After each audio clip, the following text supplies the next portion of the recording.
Hey TBO, it is Passover -5.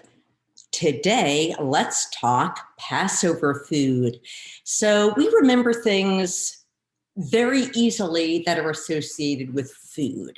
There's a lot of childhood memories we have that are associated with foods and adult memories too. Well, going back to the ancient days of the Torah, maybe about 4,000 years ago, they knew that too.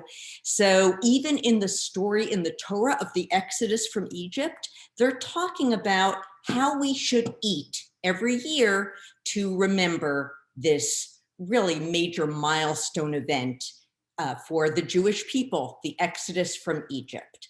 So what it says back in the Torah is that for 7 days, we should not eat anything that is chametz.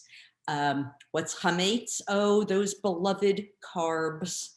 We cannot eat 5 grains that are specified in the Torah.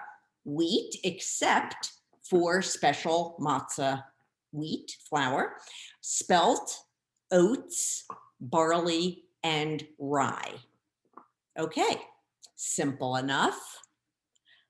Did you really think anything in Judaism was that simple? Oh, innocence. No, of course, it gets more complicated because in the Middle Ages, the Ashkenazi rabbis, those are the rabbis culturally that are mainly from Europe or a big swath of Europe.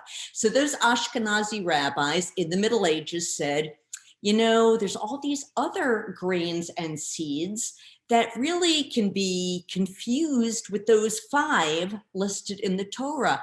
Or perhaps they were thinking, you know, they grow in fields next to each other and there can be cross-contamination. So we really can't eat those either. Okay, so what were the things that they added to the list that we cannot eat on Passover? Oh, there's a bunch of stuff on that list. We have rice and corn, which that covers a lot of territory, millet, buckwheat, beans and legumes and peas, sesame seeds, sunflower seeds, poppy seeds. Some people include mustard, which is also from a seed. Then it gets more complicated, surprise, because is it okay to eat things that are derived from those foods, which by the way, are called kitniot. So this often confuses people. Chametz are those 5 grains in the Torah that we cannot eat on Passover. What the Ashkenazi rabbis in the Middle Ages added is called kitniot, from the Hebrew word that means smaller or lesser or more minor. So they're not like as big and as the Torah grains, but over the centuries, kitniot to a lot of people has become just as important a prohibition on Passover as the chametz. And I will also remind you, this is for Jews who are from Ashkenazi descent. It does not apply to other Jews around the world, such as Sephardim or the Mizrahi Jews. So as I was saying about how complicated it gets, okay, we can't eat corn, but does that mean we can't eat anything that has corn oil in it, which is just a product that's derived from corn? Corn starch, corn syrup. Okay, if you look at the basic American supermarket of foods, I mean, what doesn't have cornstarch and corn syrup in it? So that's why it becomes important to a number of people to find things such as ketchup or, you know, those kind of little condiment or basic foods that we use, even yogurts, I mean, all kinds of things because they have corn products in them.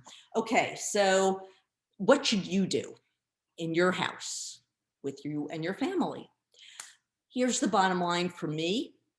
I strongly believe that you should eat differently, that all of us should eat differently during Passover, because it's such an important central holiday for Jews. And it's good to remember the meaning of it for the full 7 days or 8 days, if that is your custom. All Jews do not eat things made with regular wheat flour, oats, rye, spelt, barley. Did I mention barley? And barley.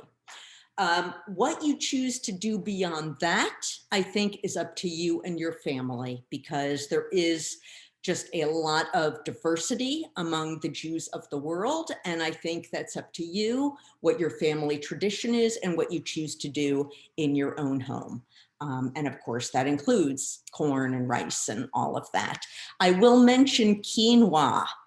Quinoa has become especially popular among Jews because it is a grain the Ashkenazi rabbis did not know about because it comes from the New World.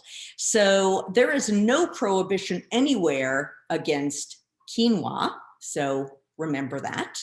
And you can find it probably in the natural food section of your grocery store that you may not go into usually, but it's worth a look this time of year. So one more thing about the food. The Torah says not only should you not eat those foods during Passover, but also you should not even have them in your house. You shouldn't own them. But isn't that wasteful? I mean, my house is full of chametz. Okay, so here's what you can do.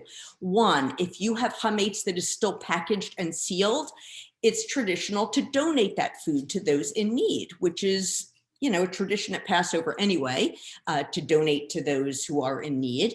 I know during COVID, it's a little more difficult to find places to donate the food.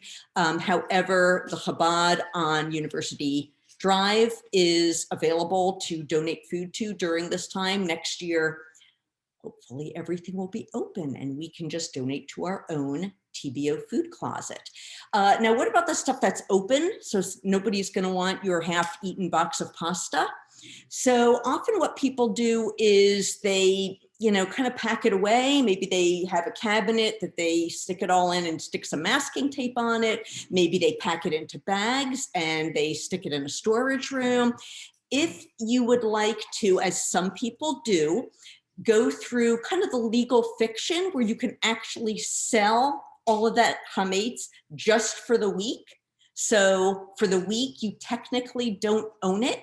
There is a form that is being emailed out. If you do not get that form, please email me at rabbirappaport@templebethor.org. I will email you the form and you can sell your chametz for the week, and then it's not even yours. You don't have to worry about it. During this week, I will be putting out a video every day about the holiday, all kinds of things that you need to know. So Chag Sameach, happy holiday to all of you as we come up on our major festival of freedom and rebirth. Take care and have a wonderful and healthy week.